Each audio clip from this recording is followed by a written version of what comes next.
Hey guys, today I'm going to be covering a method for farming demonic essences as a barb.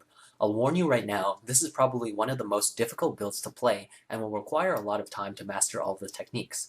I'm still not that great at it, so please bear with my mistakes and instead focus on the techniques. Jumping into the whole idea of maximizing demonic essences, the optimal MP to farm will depend on the movement capabilities and burst versus sustained DPS output of your class. Because barbs are inherently fast when using Wrath and Sprint, and we also have very good burst while using Hoda, we probably want to farm an MP where we take down elites in 5 to 7 seconds on average, since the extra demonic essence drop rate from going up an MP is very small. The problem with barbs is that going on a low MP where you burst down elites in 5 to 7 seconds generally means that your sprint tornadoes will kill the trash mobs too fast and you won't be able to generate enough fury to perma-wrath off of them. So to summarize our goals for our build, we want 1. High burst DPS to take down elites, 2. Low DPS sprint tornadoes to generate lots of fury and maintain perma-wrath, and 3. The best possible mobility. The build that I found to work best is Bash Punish, Hoda Smash, and Leap Death from Above, combined with the Cookie Cutter Sprint, Battle Rage, and Perma-Wrath. The key for this build though is swapping out your main hand weapon with a very low DPS mighty weapon between elite packs. The reason for this is that sprint tornadoes derive their base damage from your main hand. Since we're changing weapons anyways, I figured that we would go for a mighty weapon since it provides the best fury generation. Ideally, you would also want this mighty weapon to roll plus max fury, but those weapons are very hard to find.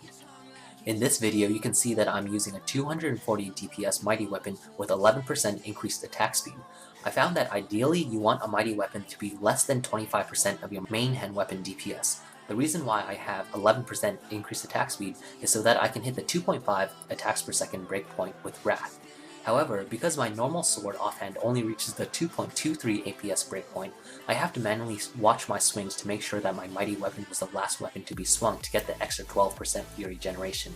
Of course, if my Wrath icon is fully refreshed, I won't bother with this, but once my timer hits the 1/4 to 1/2 point, I try to make sure that my mighty weapon is the last weapon swung. You may have also noticed that I have an IK belt in my inventory as well. The reason for this is that if I was running a crit damage only Echoing Fury, which I probably would if I could afford it, I would only need the 3% lifesteal from my offhand for elite mobs, and then switch over to this IK belt for the extra 3% lifesteal and mitigation for reflect packs. Returning to the build, we tried to increase our elite specific DPS output in other ways besides the obvious choice of getting bonus versus elites on gear, which you probably should be doing already by going with Bash, Punish, and Berserker's Rage.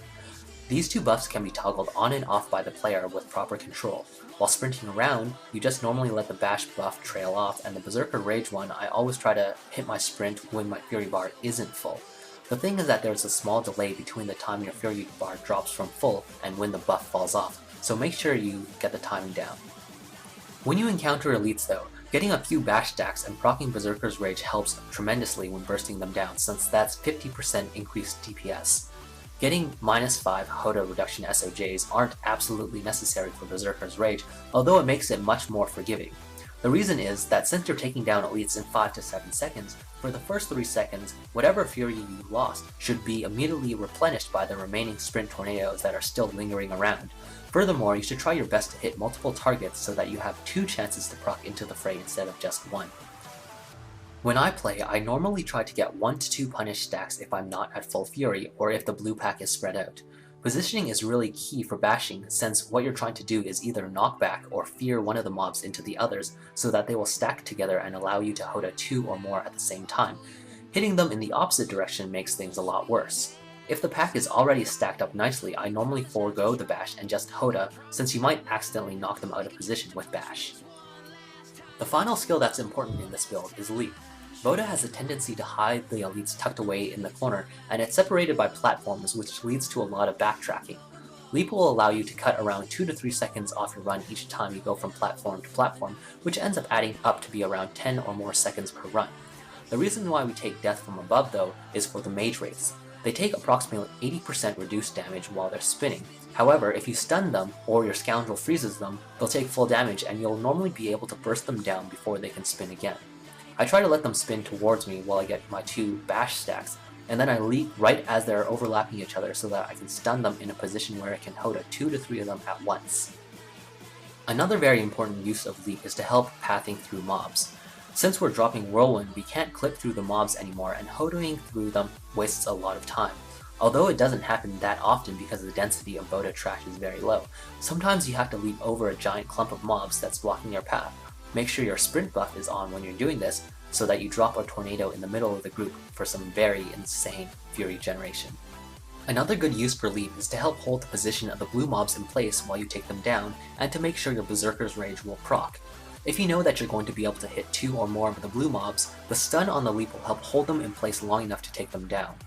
Furthermore, because you generate Fury from Leap and it has a chance to proc into the fray, if you're around half or more Fury, you can normally get yourself to max and proc Berserker's Rage this way. This is also a perfect time for you to do your weapon swap, since when the Leap animation goes off, you won't be able to do anything with your character anyways. If you're wondering, I've tried using Frenzy Vanguard with Animosity. Although you clear the map a few seconds faster this way, I found that for me, the extra DPS from Bash and Berserker's Rage that allowed me to kill elites faster ended up coming out on top. So that's pretty much all there is to this build. We'll end here with an example run where I got very lucky and managed to do a lot of things right. Try to pay attention to my sheet DPS and my positioning when I'm fighting the elites, the shortcuts that I use for Leap, and the way I try to optimize my tick frequency with my offhand, and how I lay down my tornadoes effectively. Ideally, you want your runs to be around 3 minutes on average, and I'm almost there right now. Currently, this nets me around 45 demonic essences per hour, which is very good considering my Barb's dual wield setup. Thanks again for watching, and I hope you enjoy the rest of the run.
We spend the night